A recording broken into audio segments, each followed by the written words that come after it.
என்றைக்காவது உங்களுக்கு சமைக்கிறதுக்கு ரொம்ப போர் அடிச்சதுன்னா இந்த சிம்பிளான மாங்காய் பருப்பு செய்யுங்க. கண்டிப்பாக அந்த மாங்காய் சீசன் போகிறதுக்குள்ளே நீங்கள் ட்ரை பண்ணிவிட்டு வாவ் சொல்லுவீங்க பாருங்கள். இதை செய்கிறதுக்கு ஃபஸ்ட்டு 2 குழம்பு கரண்டி அளவுக்கு பருப்பு எடுத்து நல்லா வாஷ் பண்ணிவிட்டு அது கூட 1 ஸ்பூன் மஞ்சள் பொடி, 1 ஸ்பூன் விளக்கெண்ணெய் விட்டு ஒரு அரை மணி நேரம் ஊற வச்சுருங்க.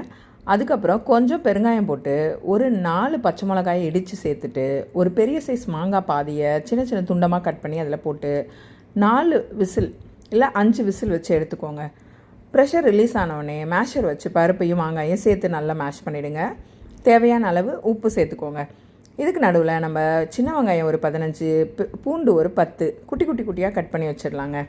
இப்போ வாணலில் எண்ணெய் விட்டு கடுகு, ஜீரகம், நம்ம கட் பண்ணி வச்சுருக்கிற வெங்காயம், பூண்டு, கருவேப்பிலை, கொஞ்சமாக காரப்பொடி ஒரு அரை ஸ்பூன் போட்டுக்கோங்க போதும். காரப்பொடி ரொம்ப பொரியறதுக்குள்ளே அப்படியே அடுப்பை ஆஃப் பண்ணிவிட்டு எடுத்து அந்த பருப்பில் கொட்டி கலந்துருங்க. இப்போ சுட சுட சாதத்தை வடித்து அப்படியே அந்த கொஞ்சமாக நெய் விட்டு அந்த மாங்காய் பருப்பை போட்டு சாப்பிட்டீங்கன்னாக்கா கண்டிப்பாக உங்களை அறியாமே நீங்கள் வாவ் அப்படின்னு சொல்லுவீங்கங்க. ட்ரை பண்ணிவிட்டு சொல்லுங்கள் பார்க்கலாம்.